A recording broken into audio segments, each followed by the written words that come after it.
Okay, good morning, ladies and gentlemen. This is the Board of Trustees workshop being held today, January 31st, believe it or not. It's 9 o'clock. We'll do attendance. Trustee Esperson. Here. Trustee Brockler. Here. Trustee Syracuse. Here. Trustee Wendell. Here. Trustee Twitchell. Here. Excellent. Can we all stand, please, for the Pledge of Allegiance? I pledge allegiance to the flag of the United States of America and to the republic for which it stands, one nation, under God, indivisible, with liberty and justice for all. Thank you. We're going to start this morning with a speaker. Mr. Jim Joy would like to address us from Lake Erie Management. I can do that. Dave, would you want me to stand over there? Sure, so that'd be better, yeah. Thanks. Okay. I'll make sure you're in. I'm Jim Joy. I'm with the Lake Erie Management Commission, and what that is, it oversees the watershed for Lake Erie and Chautauqua County. I'm the vice chair there, and wanted to address you guys on a topic that's been reviewed by the committee, and I think would be greatly beneficial to Fredonia regarding Canadaway Creek. The LEMC has funding that supports a lot of activities that enhance certain specific things around the area pertaining to water and watershed. A lot of funds have gone to Dunkirk, into the harbor, and stream bank stabilization projects and things like that. And there's a valuable resource here in Fredonia, as we all know, is Canadaway Creek. And that's a project that we've identified that could use some help. There's several access points into the creek. We have a lot of fishermen that are climbing down banks and into the stream. And it's beneficial for Fredonia to jump on this because there's several parcels that the village owns that go right to the creek. Most everything else is private property. And if the village was to support something like this, there'd be funds available through DEC and through county tourism, I hope, and the LEMC to get some pathways down to the creek, in addition to stream bank stabilization projects. Two in particular, one that Michelle and I went and looked at was with the fire hall, which is right up against the bank. And there's a lot of erosion on the bank there that's of concern. And if that is addressed and a point of access to the stream for fishermen could be put together at the same time, it would be greatly beneficial. And that I think there'd be funding for. And if we can pull this together with several points, you've got Risley Street, the fire hall, the community parking lot right here on Border Street by the bridge, and the end of Liberty Street, which could all be access points into the stream. And that could be enough to make an angler's trail, which I think the county tourism would probably be able to support and possibly fund some activities there. So I'm just coming before you to make you aware of that. It's been discussed many times at the LEMC meetings. Mayor's up to date on it, and Michelle, but I didn't know who else was, so I thought I would come before you and bring this information to you. So it would be good if the village could support something like this. John, I forgot about you. He's been right on it too. And get it into the book so you support it, so that we can start seeking plans for this, which should come through the Soil and Water Conservation Service and the DEC for permits. And we could reach out to start applying for grant funding, because now is the time to go for that. We don't want to wait 60 or 90 days because we'll miss our opportunities. So that's what I wanted to bring up to you. I have more information available. I'm going to get some of that to Mike so he can distribute to anybody or that's on the record here so they know what we're talking about. But I think it's a project that it would be well worth paying attention to. So if anybody's got any questions, I'm here. I just have one question, and I'm not sure that we talked about this at the LEMC meeting, but where, behind the fire station, where do you envision parking being? Well, Chief and Michelle and I have met, and there is some parking behind the parking lot that Fire Chief had mentioned that could be used for that. Not all of it, because we need places for our volunteer firemen and Right. people there, but we also have the municipal parking lot. Mm-hmm. So that's right there. I mean, I can't guarantee spaces, but I don't know. Do you know how many you might be able to offer for something like fishermen? I'd be comfortable with 2 or 3 spots, right? But then the obvious overwhelming question would be enforcement. If people are parking outside those spots, right? Then what? so. Yeah. But we do have the municipal parking lot there. The fishermen seem to be early risers and probably would get there before workers and other people. So, Yeah. you know, there's an issue of parking everywhere. But right now they're parking on the side of the road. If you go down to Madison Street by the creek, you'll see that. So, Who owns the parcel behind the Mary's? 'Cause there's a big parking area behind that. Pucci's on it. Pucci owns that? Yeah. Is it ever used?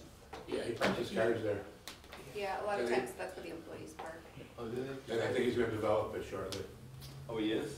Talking to me about it, yeah. Okay. I think they also turn their larger trucks around there so they can back in. Yeah. Okay. so there's plenty of parking over on Water Street. And, another concern, I didn't mention that, and Michelle and I were talking to Cassie at the last meeting last week. And she had taken a look, this is Cassie from Soil and Water, taken a look at the stream. Apparently she was in the stream and identified the retaining wall down there, the cement, I believe it's on private property, it's across from the parking lot. It's starting to get eroded down below the foundation, which is a great concern if something like that was to fall in. Now you've got private property, but it's fallen into the stream, and boy, there's a real problem. You can identify that. How do you get it out? Is it going to cause flooding? She had mentioned something like riprap against that wall would be a way to stabilize that. So again, they have the projects that they can put together to help us. And the LEMC could support some of the funding anyways to And also do this. Joanna Panisevich from Lake Erie Watershed Protection Alliance. She also said that we could apply for a study, but it would be due by April.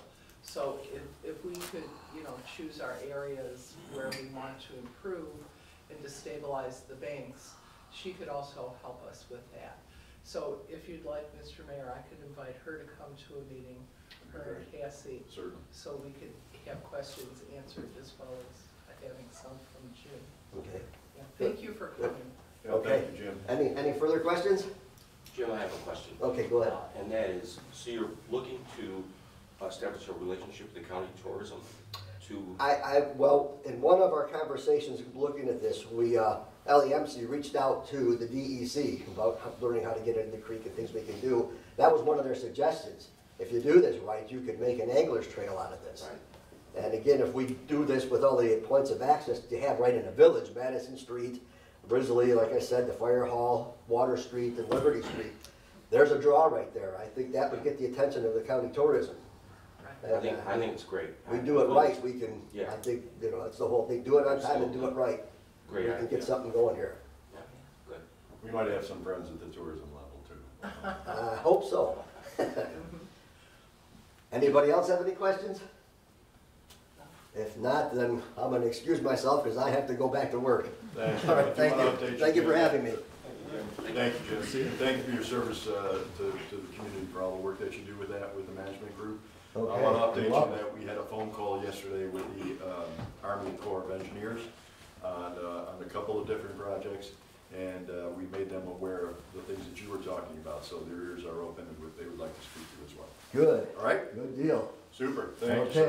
Okay. Before we go any further, I want to thank David Friedman for recording this for us today, and I think it goes up on YouTube, right, on our Yeah. regular channel, so he's working with Chip on that.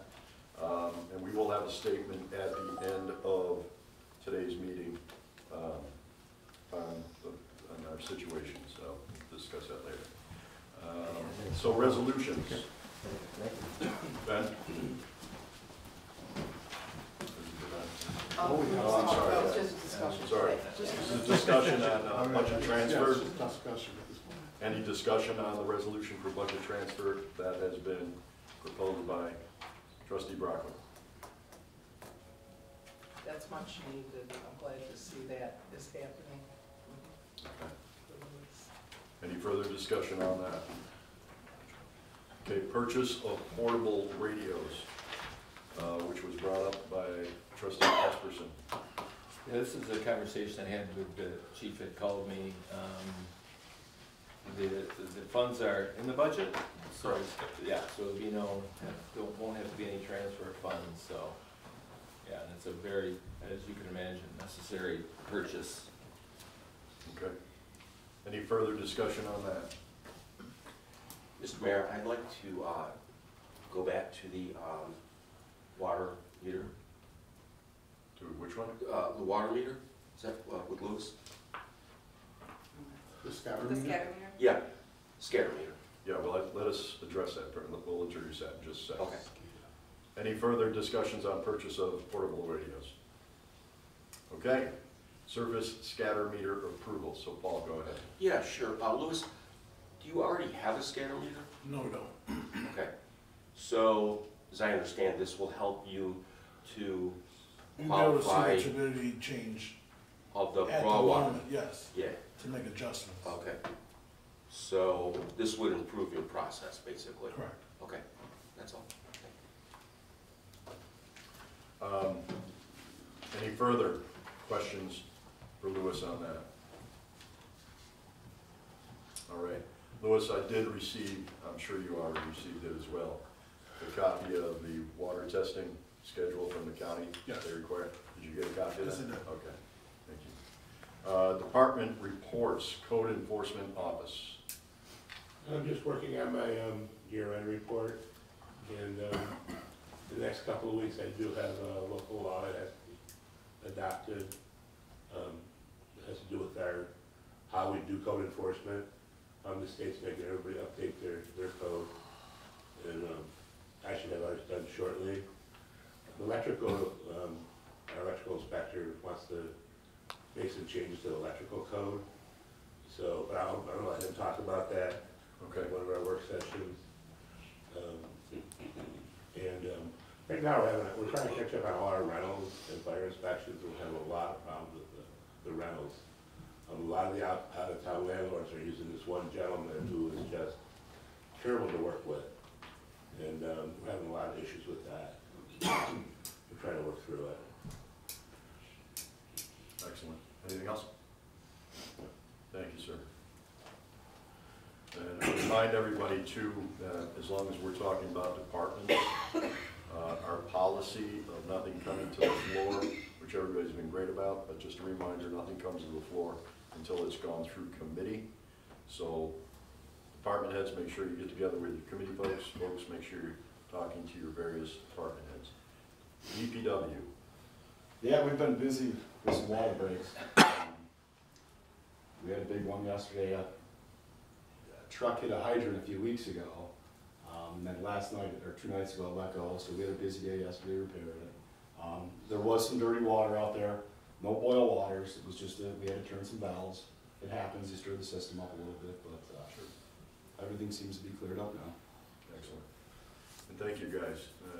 There's been a lot of water main breaks in the last Yeah, few we've weeks. been busy last month. In a few hours. Yeah. But thank you, it's appreciated. And anything else from DPW? No. Okay. Fire department. The volunteer fire companies, their consolidation is complete, just waiting on paperwork with the AG's office.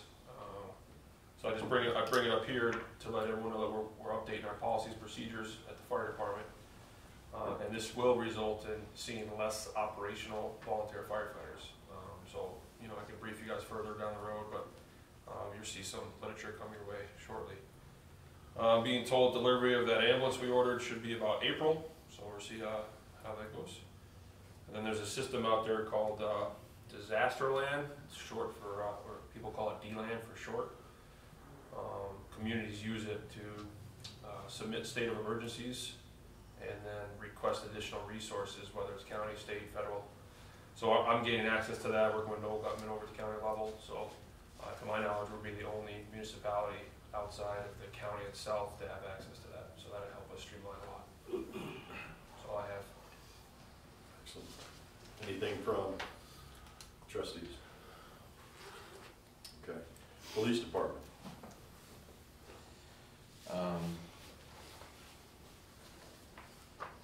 In light of our most recent, it was a snowstorm, but I've noticed our emergency operations plan hasn't been updated since its inception in May of 2018. So I've got a copy of it. I'm in the process of updating it. And when I say updating, please understand, the plan was adopted by a village resolution So I'm not updating procedures, I'm updating the contact people within that has changed, because we have a new mayor, we have a new board, and once I update all the names and chain of succession in each department, because all the department heads have changed, I will put out a copy for everybody to review. It's important everybody understands and knows we have this. It's kind of a living document. In the moment of crisis, there's so many things going on. It's another document that would be at any command post that we can refer to, that has names, phone numbers, procedures at your fingertips. It also points out that every situation that occurs in the village is different. You know, if there's a water emergency, you're not gonna have the fire chief or the police department handling it. You're gonna have Lewis at your side, and then it sets out procedures to handle that. So once I update this, I will distribute it to everybody. It's on file. It's supposed to be kept on file in the village hall here, and I'll make sure that they have a copy. And I just want you to know that it has been adopted by law here, and it's important everybody knows that it exists. Secondly, if you recall, last year we were approved for funds through the district attorney's office. It was it's a joint grant application for discovery funds. We were approved again this year. We're receiving $15,000. The district attorney's office will be forwarding the mayor a document which needs to be signed so we can take receipt of that. In light of the discovery law changes that have taken place within New York State within the last 3 years, every municipality, district attorney's office is struggling with meeting the demands of getting that information immediately on the record in court and forwarded to the district attorney's office. So they've supplied us with some funds to help us buy computers, management systems to help manage that process. And Jason Schmidt has afforded us $15,000, which is specifically has to be spent on those things that we applied for. So just letting you know. Good news, thank you. Anything from the trustees? So that emergency plan probably should be updated every year. Yes. Okay. Not every 7 years. Correct. Okay. And it hasn't been, so I took it and recognized that it hasn't been updated at all, and I'll get it updated and distribute it. Excellent. Recreation Department, obviously not here this morning. Wastewater treatment plant. Tester came and fixed the situation with the valves closing to the filter beds instead of opening when we go to generator power. They are also testing the power demands to see if the blower control panel can go on generator power. So both of those issues are being resolved. Currently, the air handler unit is out of service, and we are working on a solution for that. Excellent, thank you. Water treatment plant. Last month, we received a violation from the health department for failure to submit an updated emergency response plan. I updated it and dropped it off last week, so we're just waiting for the approval or adjustments on it.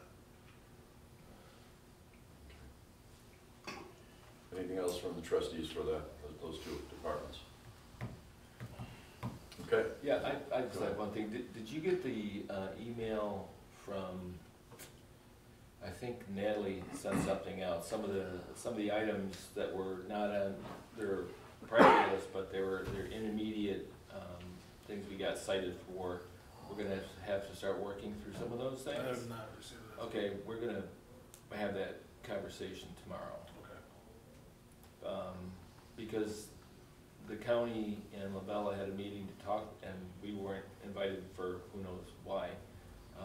But they talked about some of those items that we need to immediately take a look at, so we'll talk about that tomorrow. All right. Okay. Will we also get a copy of that, John, so we can all be informed? Yeah, I will forward that to everybody. And the only reason I knew is because Jessica Worstel had said something at our LECM meeting. Okay, Yeah, but I'll forward that to everybody. thank you. Yep.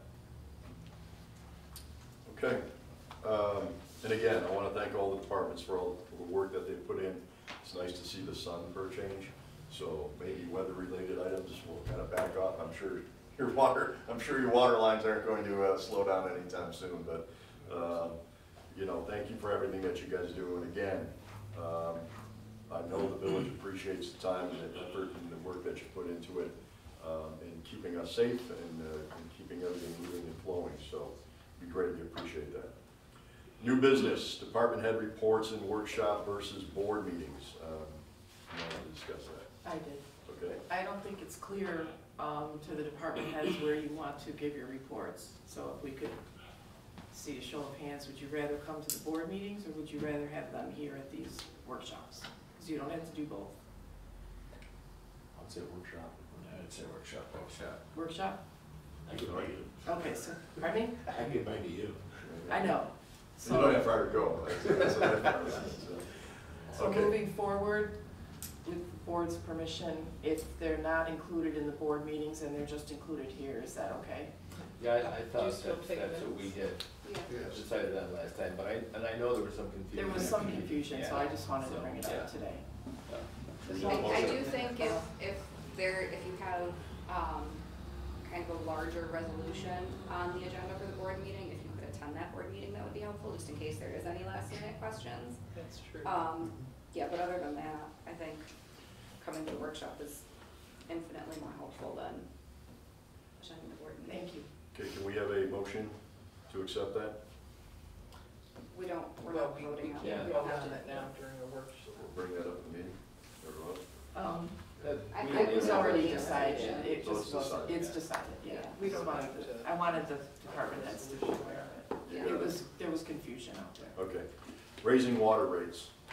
So I asked Alyssa to put together, you know, how far still we are between what we charge and what we're spending to make water.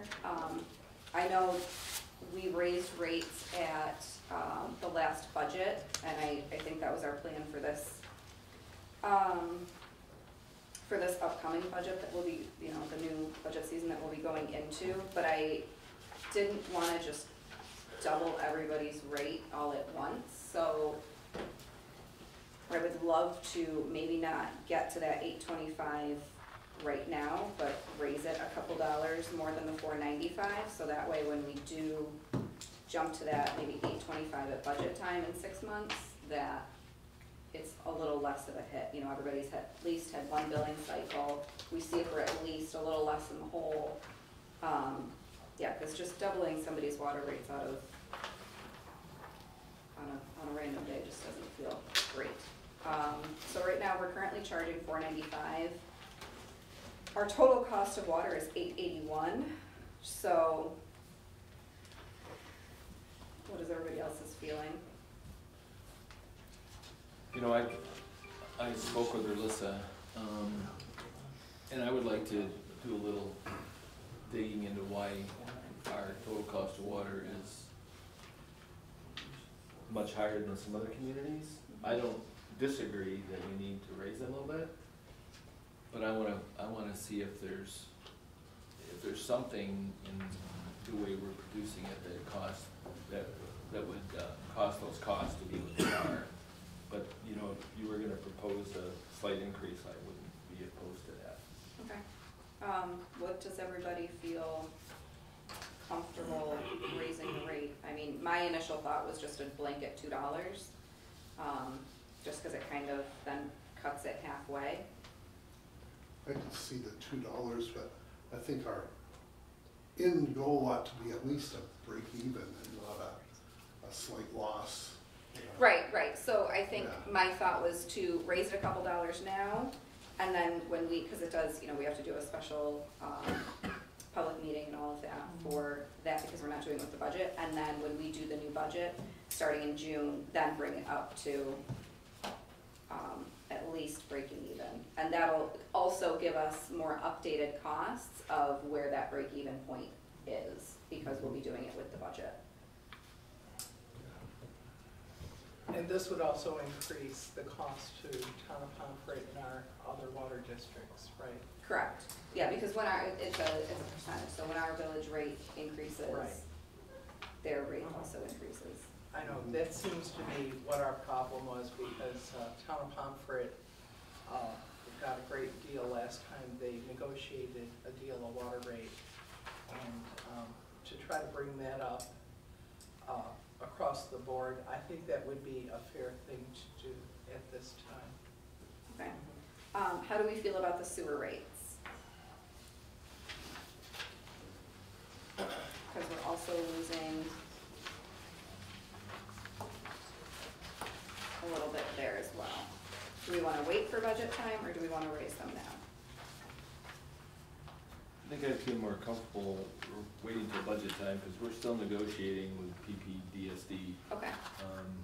And until we get that new contract. Definitely Yeah, gonna I affect agree. it. Okay, any further discussion? Well, they would also be increased. I mean, it's across the board, right, John? So even though PPD, you would negotiate a water rate with them, if we did raise the sewer rate, that would also raise the. Affect them, it would affect all the users, yeah. Okay, thank you.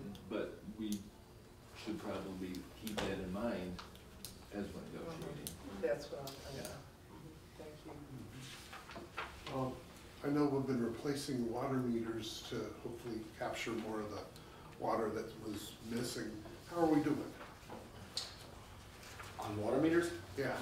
Every year we replace, a dollar amount, usually $10,000 worth of meters. And we've done a pretty good job over the years of keeping up on that, so I don't think we're losing a ton of water through inaccurate meters.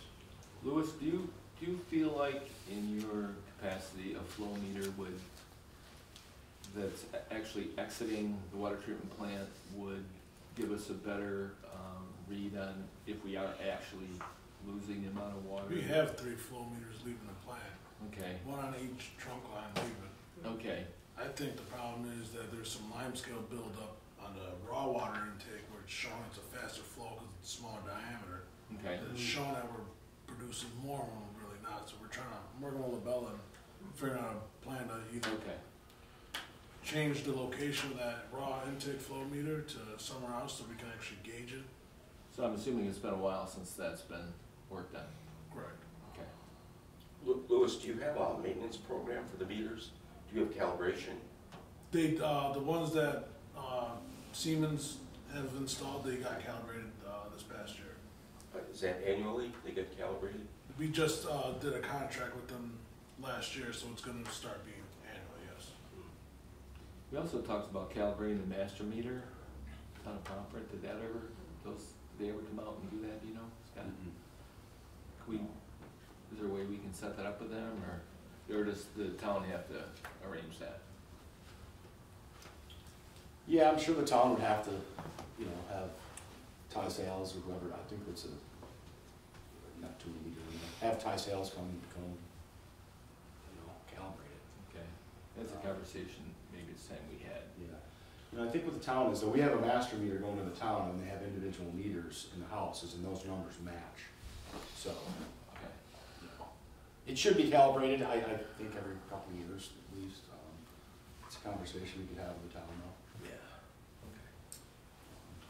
And it might be in the contract, it might be in their contract, they have to have that calibrated every, 2 or 3 years, I'm not sure.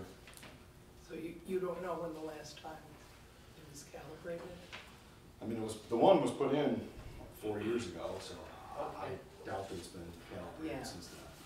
Yeah, that's not a bad idea. Yeah. I'll take a look at the contract and see if there's something in there.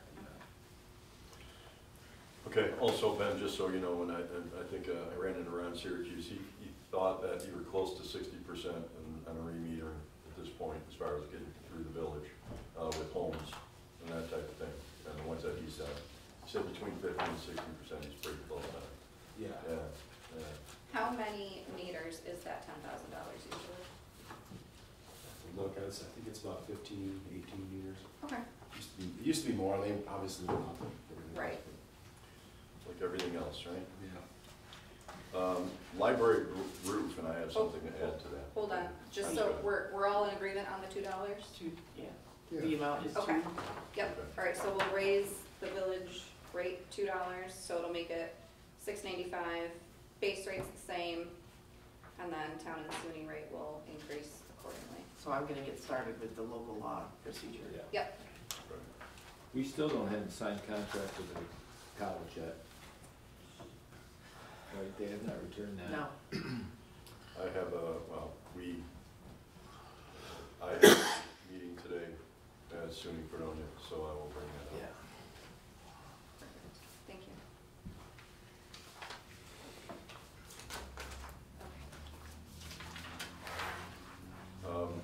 Michelle, are you talking about the roof? Yes. I do have some information I'd like to pass out. I know Scott was involved in this too. I guess there was an ice dam that had built up, and there were two areas. One was on the M&T Bank side. And Mayor, here's one. Thank you. And he describes, there was a gutter damage outside of the Museum Belden Gallery. And the structure fell with the excess of ice buildup. And he is suggesting maybe we can perhaps even, there is a grassy area, Scott, you know this. There's a on the strip of side. grass, yeah. Right, right. If maybe we could remove that and just fill it in with blacktop, then that way we wouldn't need an eaves. So, because the reason why we have an eaves trough there is so the water doesn't go into the basement through the grass. Right. And I wanted to ask you about that. Well, I think it's important to have the eaves. I mean, it carries it into a drain, it goes out to the storm Okay. drain. What happened was, they redid that roof a few years ago, and Right. they never reinstalled the heat tape that goes on there. And I think it's important that that goes back up. Are you suggesting that they redo the heat tape? That's what I would do, yeah, because I mean, there was an ice jam, and it took the fascia in the gutter down, which needs to be Right. done, and Right. I would put heat tape up there. Yeah. I guess according to Jeff, who is the president, he said the heat tape never did much to help them. But I will pass that along and tell him that. It's been there for years. I mean, there's Mhm. just a switch right in the basement. It's Right, heat tape, and you just right, turn it on. exactly. Yeah. I guess I'd have to have Jeff come and explain that because I really can't explain his situation about why he doesn't want that. But, you know, I will tell him that that was your suggestion to get the tape. And also, there was a roof leak in the library for melting snow and rain. And there is an area that builds up, I'm sorry I don't have a photo, but there's an eaves on the old building facing Central Avenue that has a downspout that's in the middle of the gutter. And there's no gutter to guide that water off of the roof, so it just falls on the roof and ice builds up. So they're asking if you want them to find someone to fix it, because the village is responsible for any costs outside of the building. And I know, I spoke to Scott about it, and you weren't sure Well, if so you I were went up able on to the get roof up there. and checked it out. Yeah, it was just everything thawed so quick that it wasn't draining off the roof. I kind of took a Right. shovel and helped it along, and that took care of the problem. So, you know, I think it might have been one of those things where we had so much thaw so quick that it's not going to happen every time. Well, he's suggesting that, that we replace the gutter so we don't have a downspout in the middle of the gutter that just falls down onto the roof. I didn't see that. I mean, the downspouts attached what I saw. I guess you, Over on- yeah, I, I can you know, see it from here. he didn't send me photos, so I thought I understand what he was talking about, so maybe we'll have to have him get together with you so he can explain his situation, you know, how he sees it. Sure. And then you can get back to us and let us know. Okay. And just to let the public know, along those same lines, and Scott's been working hard at it, but just so you're aware of, as you said, the village owns the library building. Right. We've had some significant damage to the judge's chambers upstairs because of roof issues, and Scott is on it. We also are having some boiler issues between the Opera House and the rest of the building as far as keeping temperature. So, and seen a lot of sweaters around the building lately, so that's good. We realize that these things are happening. We're realizing that we're going to have to find monies to make these repairs. All these buildings are a little bit older, but they're very important to the continued day-to-day governance of the community. So, but again, Scott is on it with his team, and we're looking for the best solutions to resolve those. If we're, I'm sorry, go ahead. I spoke with Rick Davis from the Opera House, and they do need a new boiler, and it's gonna cost $30,000. And from what my understanding is, they rent that portion of the building from the village. And maybe, Alyssa, you could help me out with this. So anything that fails in that building, heat or air conditioning, it's their responsibility to fix it? Is that Yes. true? Okay. Yes.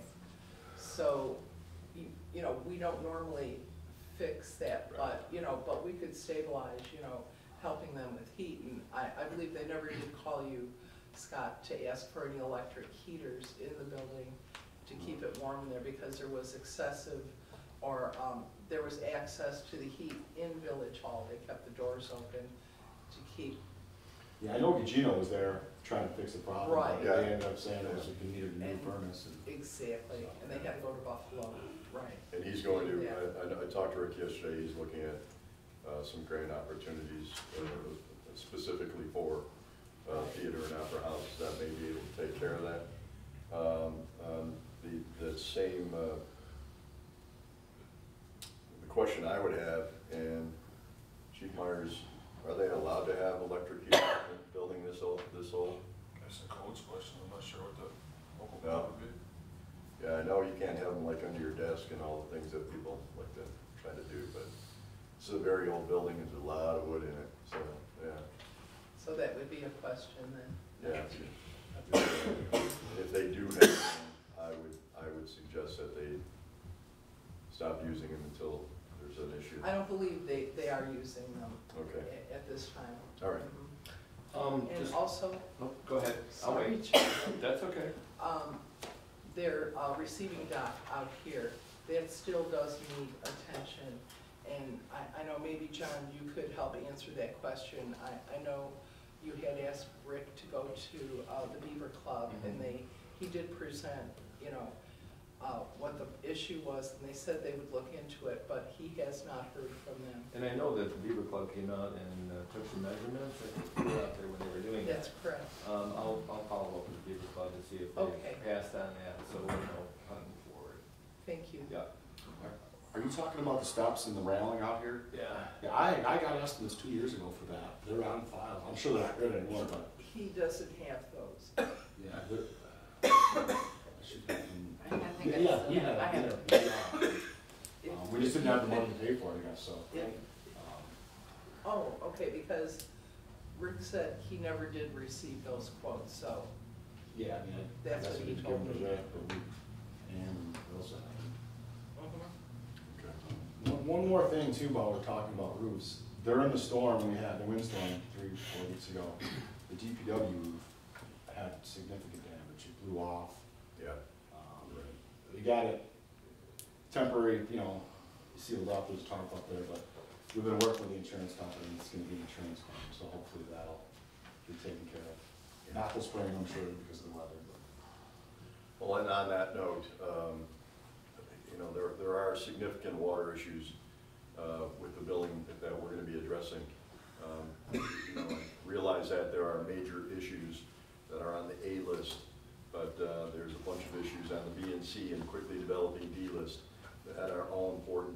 sustain this building as well. I just spoke to Chief Price the other day, and they're still getting water down into the back of the police station, which isn't necessarily safe, but also isn't sanitary. So again, DPW is doing the best it can with what it has to do, but obviously there are monies that are going to be needed for significant repairs to this building, so that we can all be here for a very, very long time.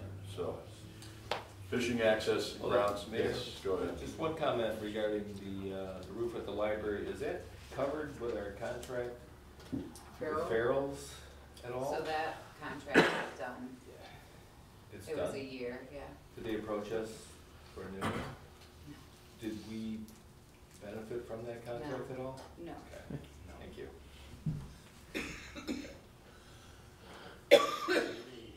So you wouldn't want to pursue an update on that? No. Okay, all right. I know it makes sense, stupid question, but I have to ask it anyhow. I know Jamestown Roofing was the one that did repair the museum roof, and they did a wonderful job. They did, that's who did Village Hall too, for repairs this summer. Right. So that's who's doing the judge chambers. Okay, so they are doing judges' chambers? Yeah. Okay, so that Judge Sirius They're working doesn't worry about the roof falling in. Yeah. Okay. Thank you. Thank you very much for addressing that on both sides, by the way. Anything else on the library roof, or any additional damage reports that we have to talk about at this time? Fishing access and ground stabilization at site being considered. Michelle? We already discussed that with Jim Okay. Joy. And something to add there, I've talked with Dave Spanish from Fredonia Water multiple times about these bank stabilization. And I said, if there's ever money available, let us know, so. Yeah. It's been on his radar for years, Okay. Yeah, I think we're gonna have to take the bull by the horns in that and seek out that, those grants on our own. A lot of folks, you know, they get barked at by 50, 60 different municipalities, so we're just gonna have to grab it and take care of that. So I will put that on the ever-growing list of things that we need to touch base on. Any other business, new business at this time? Can we circle back to rescheduling the February 5th meeting? Certainly you can. What is everybody's feelings? Now that because it's been 2 weeks, I think it's important that we meet as soon as you guys get, well, not as soon as you get back, but, that week that you come back. Would everybody be available that Wednesday evening? This would be, It's the check 7th. my schedule. I don't We already have something on Wednesday. Yeah, I don't have a calendar in front of me. I need a week to give it to the paper. Yeah. It's a week exactly today. It is today? They won't, okay. That would be the 7th? I think that's a good idea. Yeah, I hate to go a month without having a meeting. Yeah, Yeah.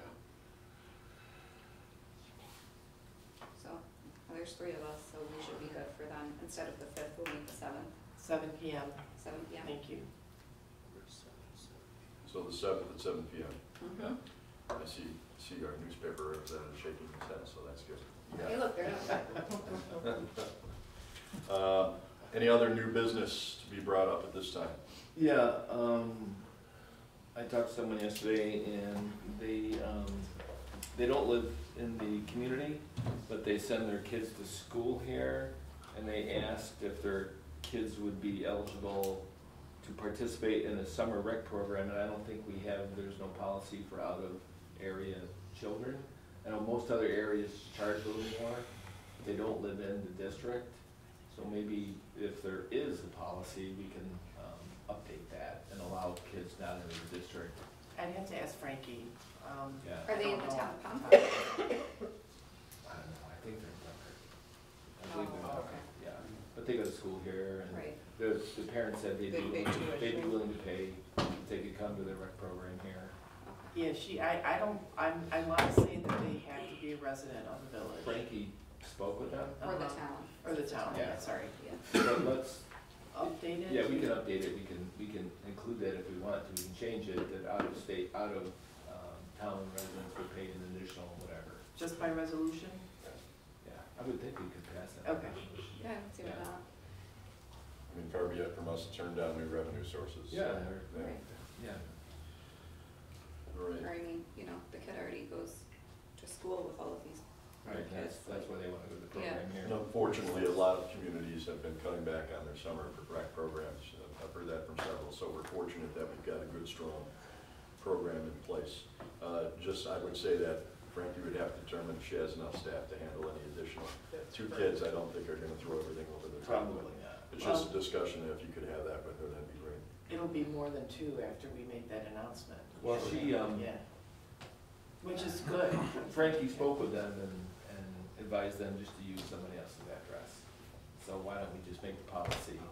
Right. Yeah, let's, I mean, could we cap it? We should, because I'm just wondering if there'll be an issue with first come, first serve. Yeah, I mean, if it's first come, first serve, cap it at however many Frankie thinks she needs to cap it at. Yeah, and you can just say, like, after a certain date, we'll keep a list of non-residents, and after a certain date, if it hasn't reached a certain point, then we can include, yeah.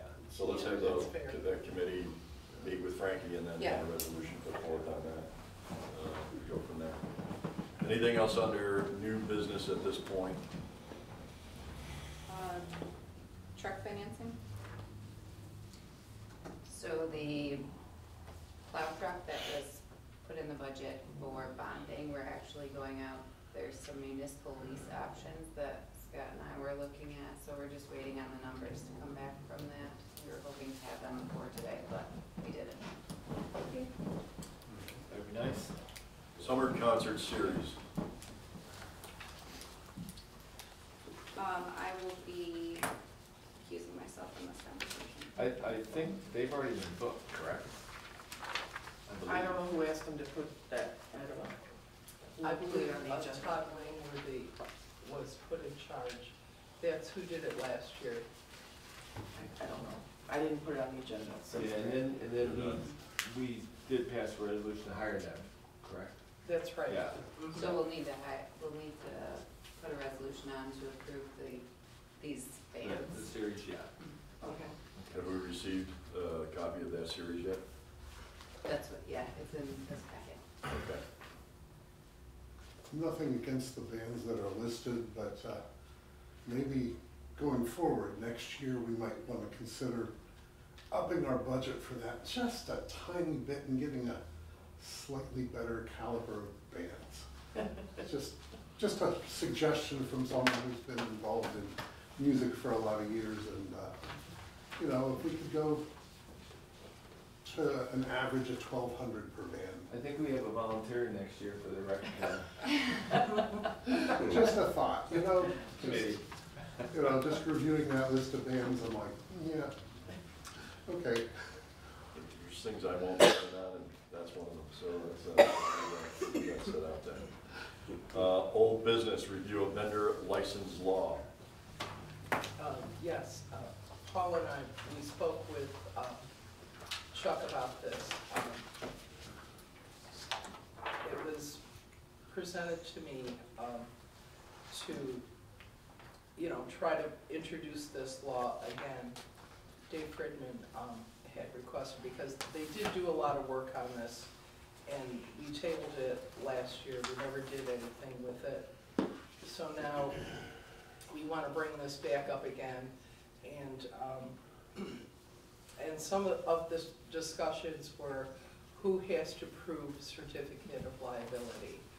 And we were looking at it, well, whoever is in charge of who's using the park, such as the farmer's market, Fredonia festivals. So that way, they're responsible to get certificate of liabilities for each one of their vendors, so we don't have to go and chase every vendor down to make sure they have one. But they would be responsible, whoever is in charge of the festivals, that they would have a certificate of liability. And the other thing is, they would still have a blanket coverage, so they would send that to Anne Marie to have a blanket coverage for the certificate of liability and give the dates and times of when these events will be happening. And I wanted to bring that back up again for discussion, so we could approve this. And I don't know if you had anything else to add to that, Paul? The only other thing I think was a point of discussion was the limitation for distance. Right, because it would be 100 feet from any food truck that wanted to be there that wasn't participating in that festival. Because according to the food truck law, Chuck, am I correct by saying once they get their food truck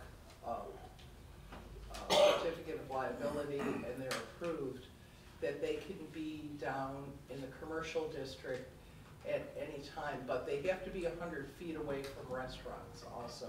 So that's why we're following a 100-foot rule. The only issue I had with one of the rules about having a vendor was that strictly towards the trucks that have to be 100 feet away, because the way I read it, it said vendors 100 feet away from brick and mortar. You wouldn't be able to put half the vendors on that side of the park, because clearly the businesses that are on Park Street are closer to the lawn than 100 feet. Yeah, the idea would be that the trustees would have the ability to exempt any portion of that for a special event. So you can say that a special event then can occur within 100 feet of other existing brick and mortars, and not just mobile food trucks, but any vendor that is not part of that special event would also have to remain 100 feet away from the special event occurring. Can This we is amend 150 feet. Can we amend that must be language a little bit so that that is clear? The last draft from the lawyer that came back was 100 feet. So there's two boundaries. There's vendors are not, in what we have in our hands today. Vendors are not permitted to engage in any vending activities within 150 feet of events or groups.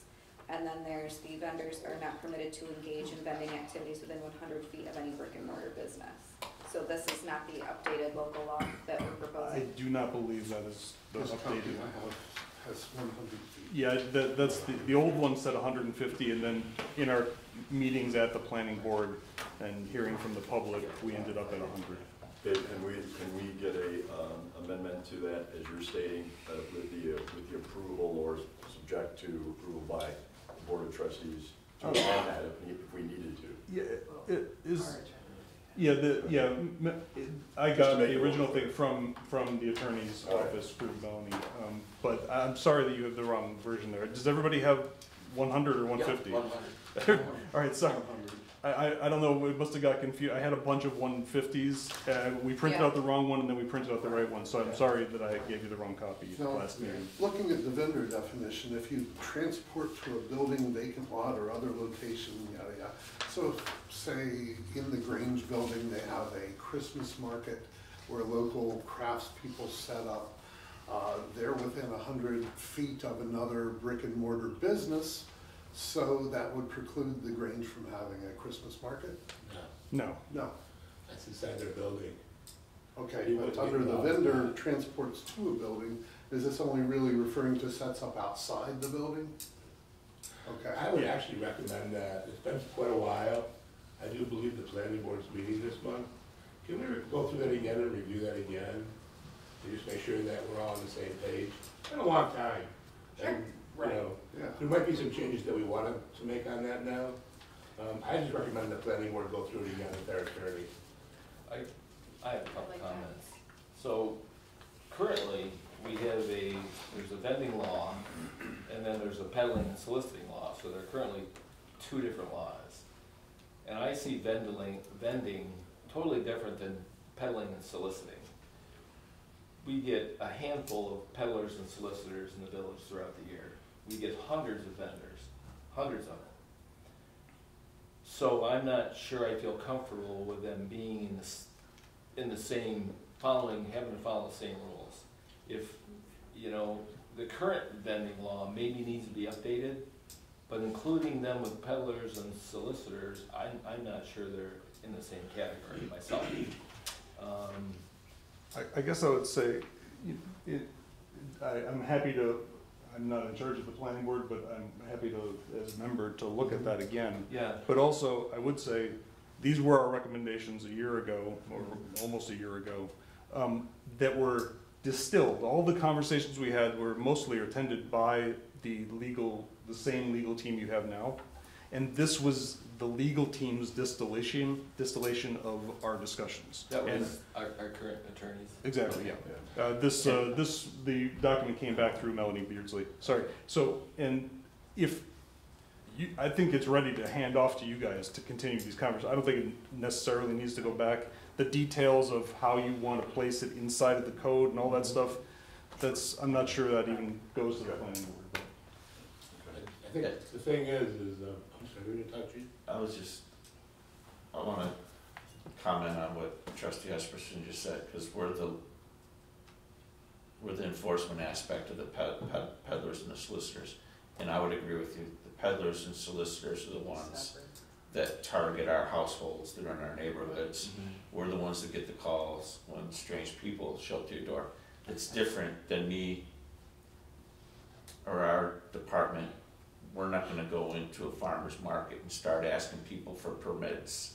That falls on. Right. So if you have two law enforcement entities, there is a separation of who we're targeting. Peddlers and solicitors are completely different than vendors, and they shouldn't be treated the same or fall under the umbrella of the same law.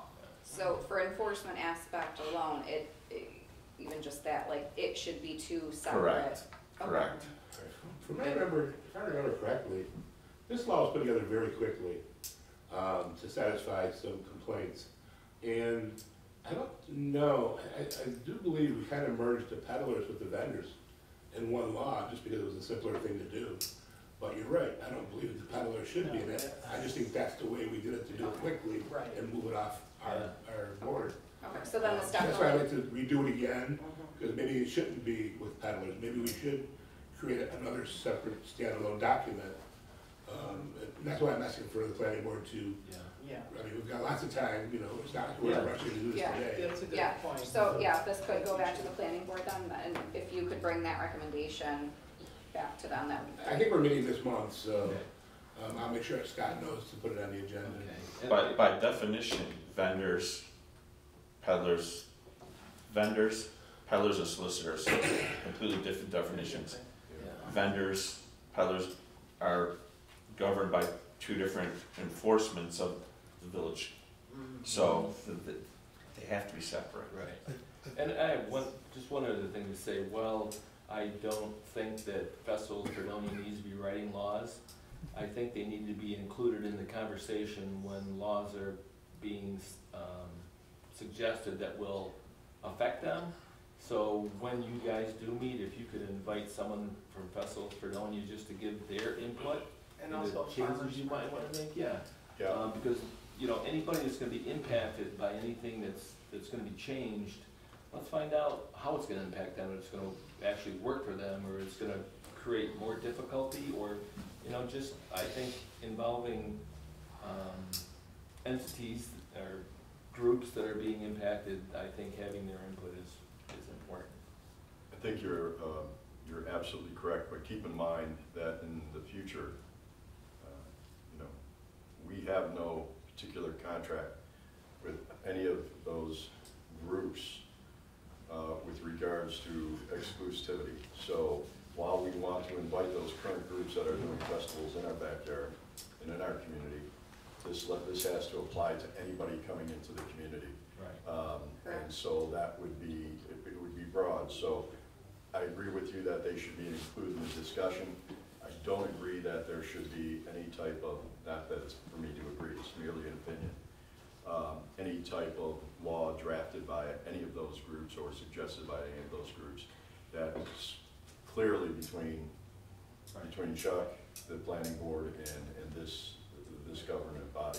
And that's why I said they should be writing the law, but because they have experience working with vendors, any group that comes in will, any other group that comes in that wants to have a festival or any event will fall under the same, they'll have the same rules or laws or interests or requirements that Festivals Fredonia has. Doesn't matter who it is, but right now it's Festivals Fredonia and the farmers market. Right. And I think it's helpful too, just to have an idea of how this law is gonna affect them, even if, you know, the planning board says, no, the law is gonna stand how it's gonna stand, like, I think it's still valuable and, you know, just respectful, just, you know, approach them and say, hey, how's this gonna affect you? Sure. Well, the other thing I would like to propose, being a guy who's had a lot of vendor experience, Sorry. is something that most large New York State events require. And I know in my background of doing this, besides insurance liability insurance, you want to make sure that these folks have their tax information with them. And I know that that can be controversial with some groups because some are very small entrepreneurs that are doing these things. But I would suggest that if promoters are not going to enforce having those licenses in place, that they take the liability of protecting those vendors or standing with those vendors. I believe, so Mayor, that they do have to have a certificate. They're supposed to, yes. Don't they, Chuck? I mean, if you're. I don't enforce tax law. You Yes. can, no, Yeah, I have no idea about any of that. if they're collecting tax. You always have a copy of their business certificate, Business, tax, right. and also Exactly. any other licensure that they may need, whether it's from the health department or whatever. Yeah, I think Because that the would health- be between the organization, be it the farmer's market, Festivals Fredonia, whoever's running it, and the vendor, that for the protection of that organization, Right. they better be requiring that stuff. Trust me, it's important to everybody, including the village government, that they follow. You're right. Yes, sir. Just so I can take this back to Chairman McKay, we'll probably, especially if we're talking about separating this vendor portion into a different portion of our law, we're probably gonna need direct legal advice during our meetings. Do we have To have Melanie a come. permission to somehow contact them? Not me, but, you know, the board, Right. or have them available during our board meetings Yeah. for Do you consulting? have a copy of the current vendor law? Yes, yeah. Okay. I think someone should give permission to David, or a trustee should contact our attorney, or understand I that would, they'll be. I would, We usually have a meeting, we just cut out at wherever the meeting, and You we're do? there. and, yeah. you know, Okay, I just wanna make sure what Somebody the else in procedure village was. that does Chuck Sure. would take care of Just that. let us know if you need that. Yeah. Yeah. Okay. Chuck's in Thanks. charge of it. so- Yeah, it's usually if there's a meeting and we just need their Right. opinion. You would know. We just talk about that meeting, you make this meeting. Thank you, Give Chuck. advice. Thank you, Chuck. Any other old business? We have some appointments to, some boards we'll have to do at the next board meeting. We'll have those. I don't have that information here unfortunately, but some people in the planning board and zoning have expired, so we'll have to get those appointments at the next, on the 7th. Okay. I do have something, I'll talk to you. We did get a chance to meet with PPDSD, and I think we identified why there was such a vast disparity of what they're currently paying and what they're asking them to pay. I think we fell on the formulas of how we're figuring our numbers, so we're working together to find out how they're doing it and how we're doing it, and we're gonna meet again, and Dave's gonna join us to fill in the blanks that we have about measuring anything that happens down at the wastewater treatment plant. So there will be a meeting coming up shortly. Excellent. Yeah. Thank you. And the only thing I had was I received a couple calls for the downtown revitalization grant that we've received, and I asked Michael if we're ready to go forward, and he said we had to wait to see who was the administrator of that, Right, and that's something we're gonna discuss at our next meeting you got it. on the 7th. Yeah. So I just want all the business owners out there to know that the time is coming soon. If that's something you wanna apply for, to get your thoughts in order. Having attended the New York State budget presentation at UB the other day, and I want to thank the members for continuing to meet in my absence felt it was the best place to be at that morning, that there will be much more money available in the coming budget if it gets passed for those types of things. So we'll be able to apply. If there is no other business, I just have one thing that we need to address. Because of the structure of the meeting, that will be read during the meeting, what you gave me this morning, so that'll be read during the regular meeting. But we've been asked for a public statement on what is happening. There'll be no discussion of this public statement. This is the statement that will be sent to the press. The village is aware that a petition has been filed in Chautauqua County Supreme Court against the village board. Although the village has not been served the petition to this date, we understand that it is demanding that the board's December resolution regarding the plan of the village water plant and future water source be voided. Late last year, the village was notified by Chautauqua County Department of Health of the results of the sanitary survey, which included a number of violations and deficiencies in the village water system, some of which were ongoing and significant deficiencies dating back to 2008. The health department advised the village that there were immediate violations that needed to be resolved and future actions that would have to be considered. Those future actions included bringing the village water plant to full compliance or pursuing connecting to another source. In response to the survey and the necessity of immediately addressing the violations noted by the Health Department of Health, the village took action to protect the health of its residents, and the mayor declared a state of emergency to aid in addressing the issues. The village hired Labella Associates to complete a preliminary water system evaluation for the residents to explore the quality of the feasibility and cost effectiveness of available options to provide residents with reliable, high-quality drinking water for years to come. That evaluation was completed in November 2003, and the village shared a redacted version with the public on December 8, 2023. The village then held a public forum on December 18, 2023, which included a presentation by Labella, along with a question and answer session where the public submitted questions to the Board of Trustees and Labella. The board then held meetings on December 22nd, 2023 and December 26th, 2023 to discuss and formulate a proposal for which future actions it would consider to explore to address the village's water plant and future water source, maintain the water treatment plant, maintain the water treatment plant and establish an interconnect with another source, or establish an interconnect to another source and decommission the water plant. The board passed a resolution on December 26, 2023 with its proposed action to create and implement a plan to interconnect with an alternate source of water and eventually decommission the water plant. The village was required to notify the health department whether it was pursuing connecting to an alternate source of water or engaging in repairing and upgrading the existing treatment plant and reservoir no later than December 29, 2023. It met that deadline and avoided additional fines and potential fines. Petitioners clearly disagree with the village board's decision and future action.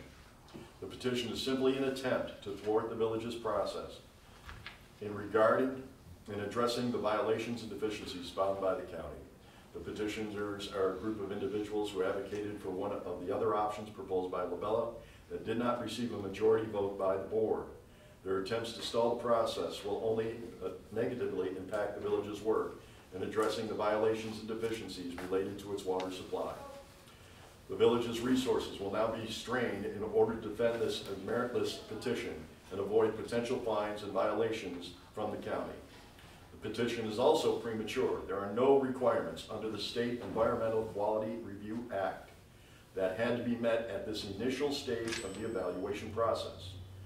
The village will continue to pursue the next steps methodically, thoughtfully in its proposed action, including all requirements under CEQA, which as we mentioned was the State Environmental Quality Review Act, and all applicable federal, state, and local laws. The village will also continue to address concerns and deficiencies related to its water source. The village will continue to work collaboratively with our engineers, the county health department, and the public to ensure a safe and reliable water supply is available for all. That's the official statement. I will say that I was meeting yesterday with some, what we call unnamed state and federal officials that were willing to help with a project that would have benefited the village, both whether we stayed with the reservoir or went with Dunkirk. And because of this lawsuit, those talks have been suspended and will not be discussed until this is taken care of. So once again, as we attempt to move forward, as I promised we would, we are being stalled. That's the official statement, and that is going to be provided to the press immediately after this, this meeting. He already took it off, so I'm gonna have to send it to him by email. So is there anything else that needs to be brought up? There was a statement that was asked to be read today, because that's not part of the workshop. We're going to submit this for our next meeting, which obviously will be on February 7th at 7 p.m. And again, department heads, thank you very much for your reports. Unless you feel the urge to stay late in your day and visit us at 7 o'clock, or unless your committee members ask you to do so, thank you for your service to the community, and we won't be seeing you on the 7th unless you want to come, because I know this is a great place for you. You guys love being here. So, with that being said, we have a motion, unless, are you raising your hand, Nicole? Oh, no, I'm just just stretching. Yeah, I make a motion, we need to enter an executive session to talk about billing items with the fire department. Second. Okay. We do that downstairs in the chambers? I mean, we could stay up here if everybody else disperses and we shut the door. Okay, we can do that. So chief, if you could say that, Will you be coming back into session? No. So you can turn it off. Thank you for doing that, by the way. Sure.